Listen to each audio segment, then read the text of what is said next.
and your answers to those questions, you're not eligible for appointing counsel this morning, so we're going to proceed with your revocation hearings.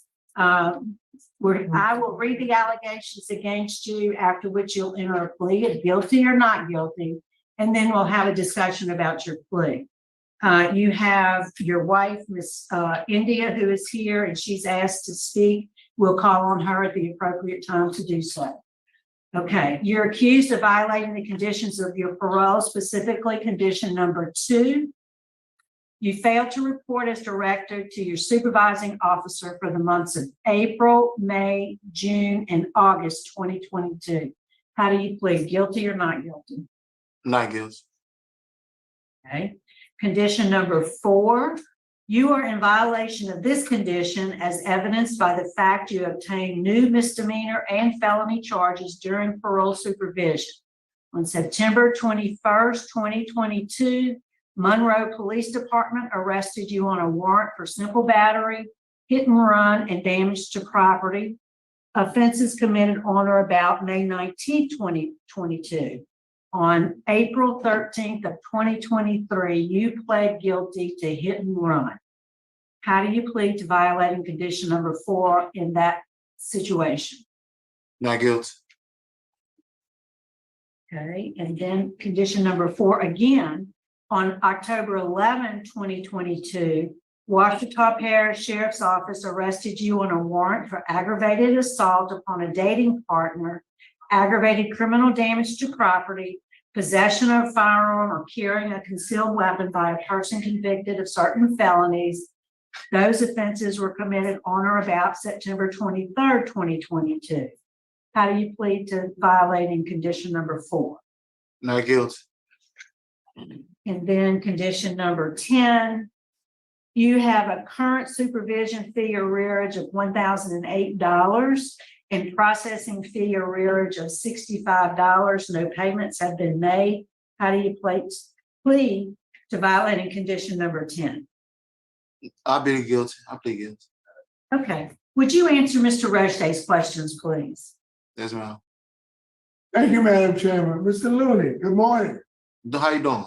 Good morning. You pled not guilty to all violations except not paying your fees. So let's address that first. How long have you been on supervision? Supervision? How long have you been on parole?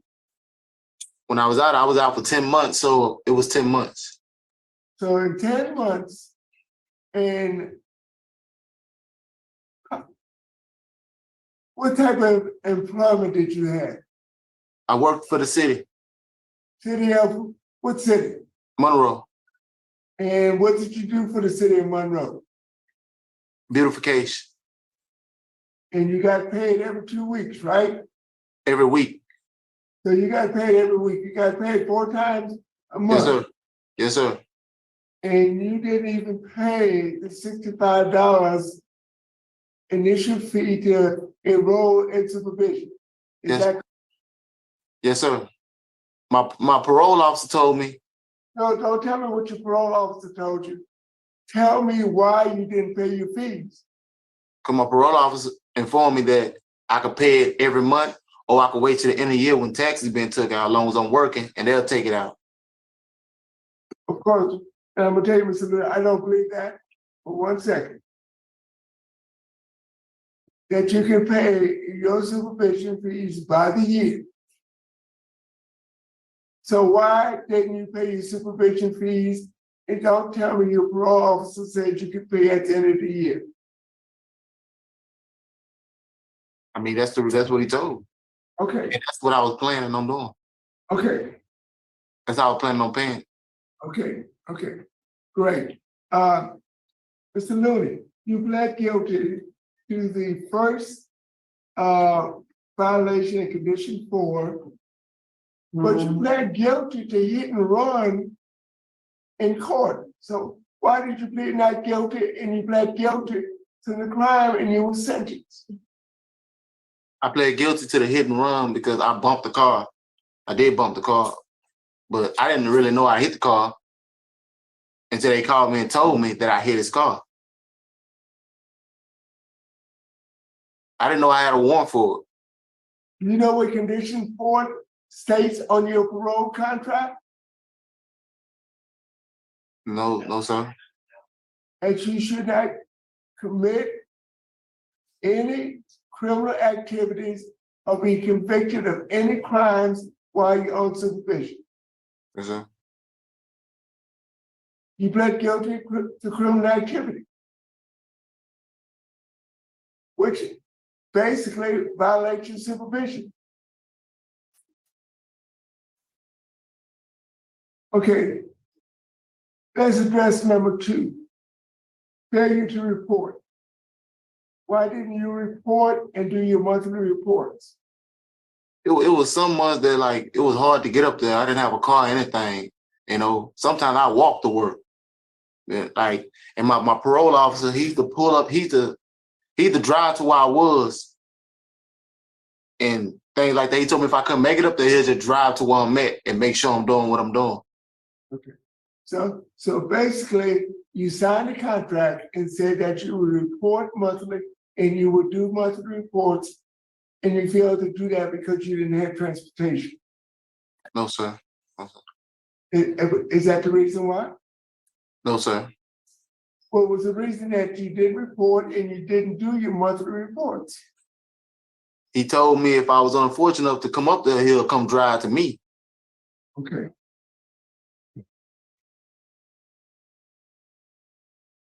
And condition number 4, even though the charges was dismissed, you've been accused of carrying a firearm as a convicted felon. I didn't have a gun. I don't own a gun. I ain't owned a gun in a long time. So you say the law enforcement officer charged you with a crime falsely. He charged me with a firearm. I didn't have a firearm. If you look at the description, the model of the firearm, it say none. I didn't have a gun. Did you have a knife? I have a knife. I don't have a knife. Any type of weapon? I don't carry a weapon at all. You don't carry a weapon. Okay. So tell me about the aggravated assault upon a dating partner. There must be, where there's smoke, there's always fire. So tell me what happened that you were arrested for aggravated battery on a dating partner. The day my wife was assaulted, she called me and let me know. And some other woman called the police and told me that I was the one assaulting her. When I go to work from 6 in the morning to 4 in the afternoon, Your wife was assaulted. Yes, sir. And what kind of injuries did she get from this assault? I think cuts on her hand and things like that. Like cuts on her hand, a few cuts on her hand from the glass. Were you living with your wife at the time she was assaulted? Yes, sir. Yes, sir. I live with my wife. Okay, who was eventually arrested for assaulting your wife? I was the only one arrested for it. I was the only one arrested for it. But another woman called saying she was India Queen and that I had assaulted her. Okay. When I was nowhere around. I've never put my hand on my wife before. Yeah, from what I understand, there was more than one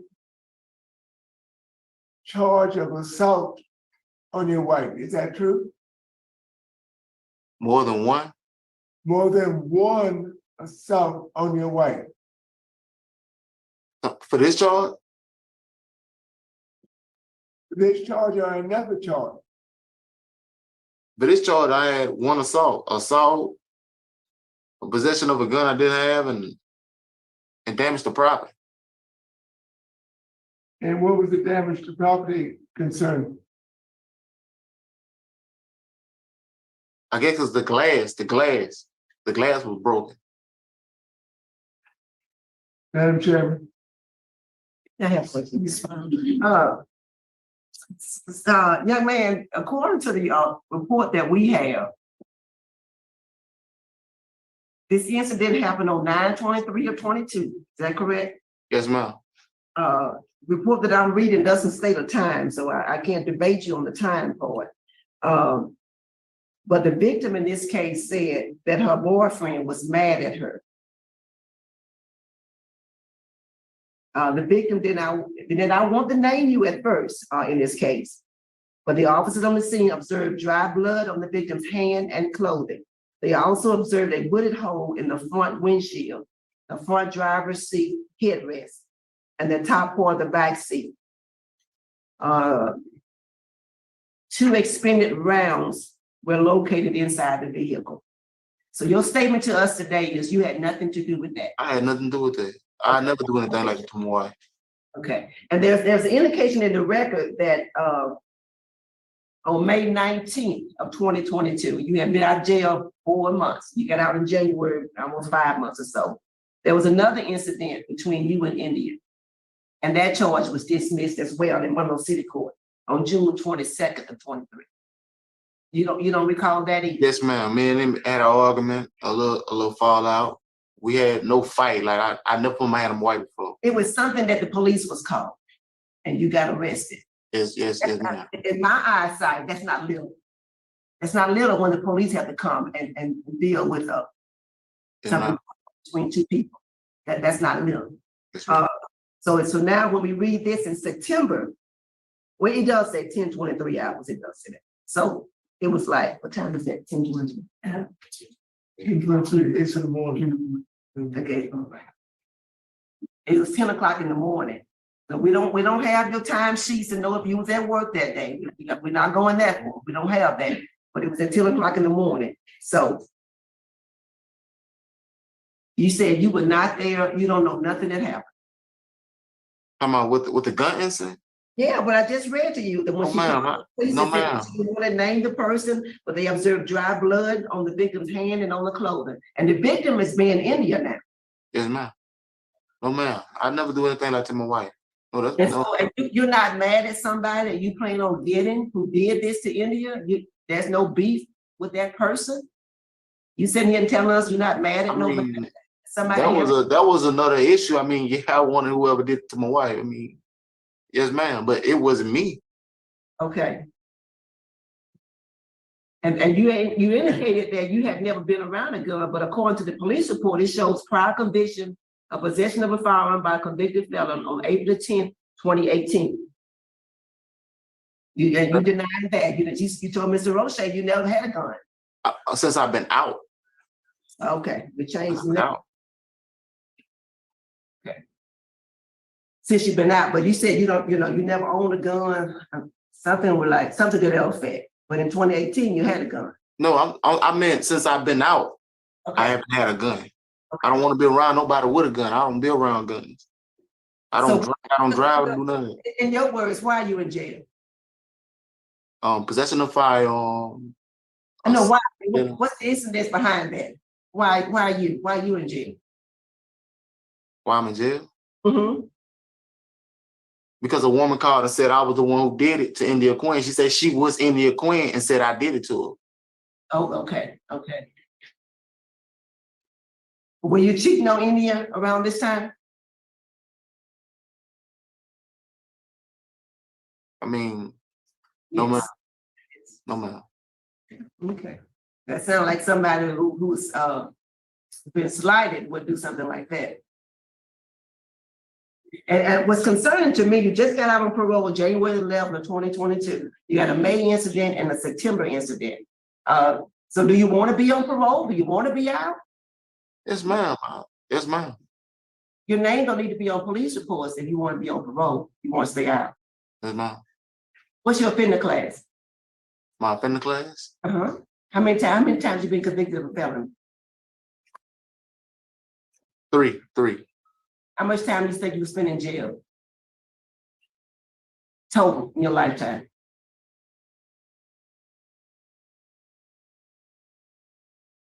16 years, And how old are you today? 32. About half of your life. Yes, ma'am. Okay. All right, that's all I had, Chairman. All right, thank you. We'd like to hear from Miss India Looney now. What would you like us to know, ma'am?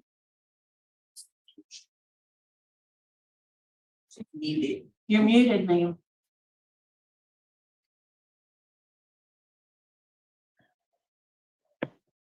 Good morning.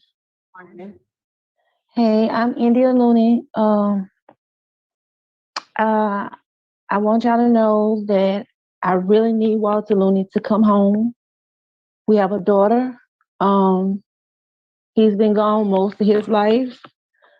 Due to what he has already done, me for myself, I'm not raised in the streets or anything of that nature. I got a problem with when he does try to leave me, I end up going behind him or such. I've never seen Walter Looney with a gun. He knows not to go around a gun. None of the sort, none of that. I'm disabled also. He helps me. Bills have been short, been paid a lot since he's been gone. He has never put his hands on me. Everything was a misunderstanding. But basically everybody, the paper says that, he has to be on parole hold or whatever because, they think that he was the person, but that wasn't the case. He actually loved me. He actually wanted to change. And his daughter and I, we need him home. I was wondering, did you guys have any questions for me? No, ma'am. No, we don't. Thank you. Okay. I can show you. Can I show you some? What would you like to show us? He was also working real hard. He was also earning certificates at work. He was in beautification. He was earning shirts and stuff, going to the work fairs and stuff like that. I also have two other boys who have no father. And he stepped up and tried to deal with the boys also, but the little girl asks where her daddy at all the time, and she thinks he's at work, and he's coming home. And he's a changed person. If you guys would just give him another chance at life, that would help a lot. But yes, ma'am. I'm not a street person or nothing like that. So Appreciate yes, you taking the time to speak to us this morning. Thank you so much. thanks. Is there something you'd like to say to us before we vote?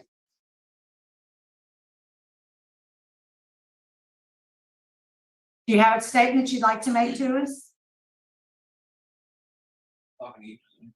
For me, my bad. I'm sorry. No, ma'am. I'm. That's it. Okay. Well, we are prepared to vote. We'll start with Mr. Roche. Mr. Roche? Thank you, Madam Chairman. Mr. Looney, I asked you, had you been arrested for domestic abuse on any other occasion? You told me no. No, I told you. Sir, I'm voting.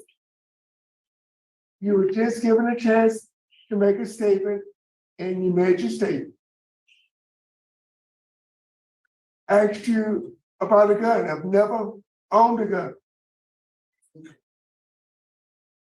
And the last question, Ms. Wise asked you, you shouldn't have had to take that long to answer if the answer was no. Had you ever cheated on your wife? Based upon me finding you guilty of violating condition number 2, number 4, and number 10 of your supervision contract, I am going to revoke your supervision. Mrs. White? Mr. Looney, domestic violence is very, very, very concerning. You need to make a year out, and that's very concerning. So my vote is the same for the same reasons outlined by Mr. Roche. And I do concur, Mr. Looney. Unfortunately, I don't think that we got We all. don't have a domestic violence. My vote to this morning is to revoke your parole. I don't agree.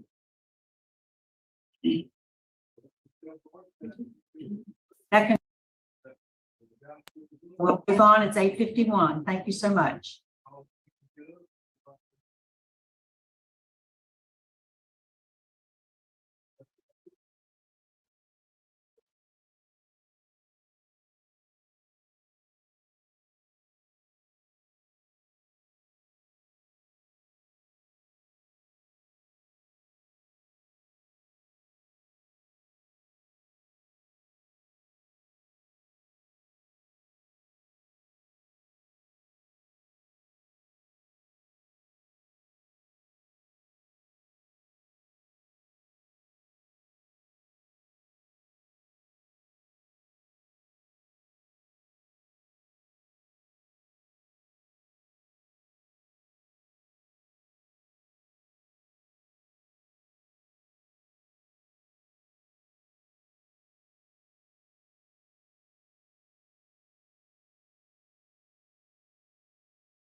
Wow.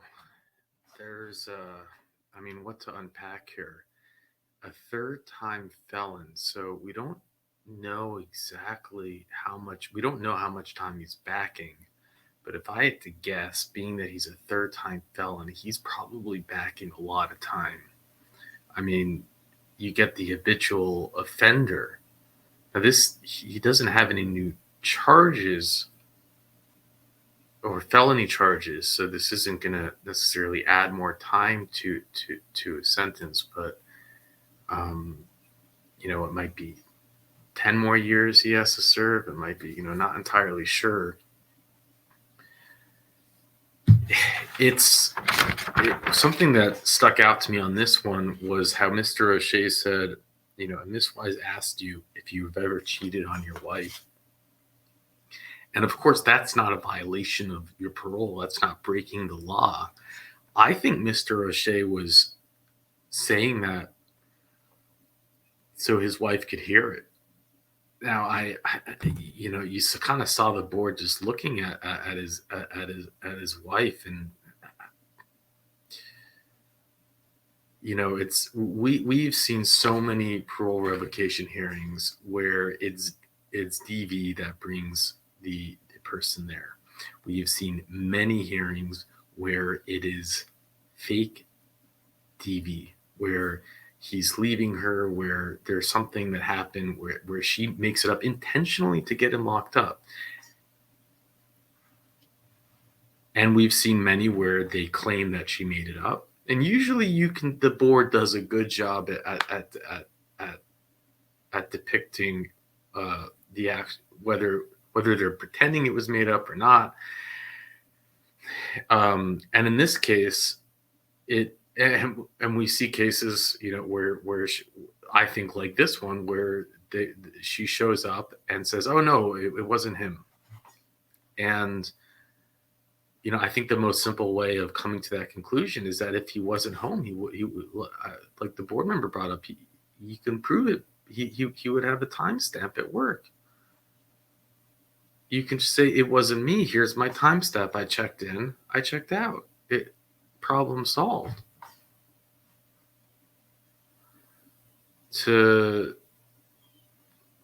When you get out of prison, you have to be just squeaky clean. It's just your job. You can't get revoked. And I mean, there are revocation hearings where I feel bad, and I'm like, come on, give him a break. But in this one, I don't know how you can. I mean, he lied to the board. He didn't even pay his $65 initiation fee. I mean, just do that. Just don't mess around. And then he said that the parole officer said that they take it out of your taxes at the end of the year, and you're lying to the board. The board, And then I think he said, why did he never check in? And he said he didn't have a car, so the parole officer was going to pick him up, and I just don't buy that. Then they have the firearm charge, which we kind of went in circles about.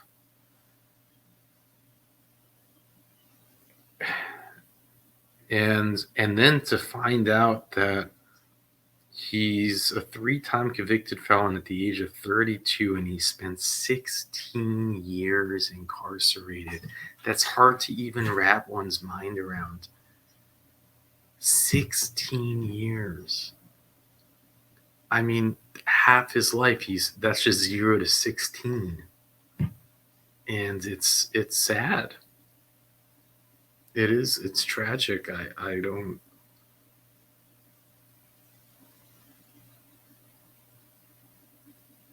But the board simply, in my opinion, had absolutely no choice but to revoke him. I don't. He gets out. He has a job. It seems he's kind of doing well, but at the same time, he can't stay out of trouble.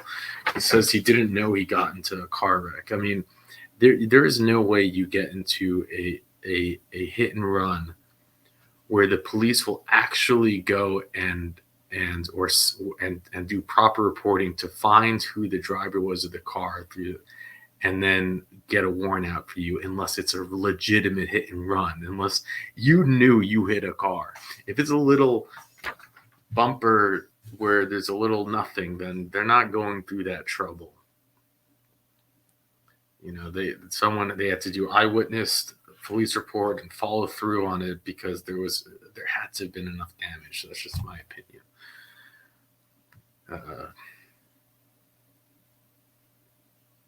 I've been, little hit and run love taps by cars, and on my personal experience in big cities, the cops don't care unless there's significant damage. But that's just my experience.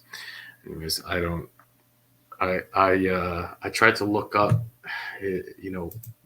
some more details maybe of what he's done, but it doesn't show anything. I thought, I didn't know, but loony kind of seems to be, there are a bunch of loonies that show up, and I didn't realize that it was a popular name. But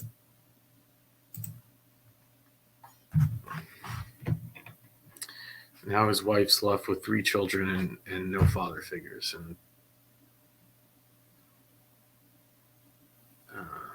that's the travesty in all of it, I think. But with that, I'll let you go.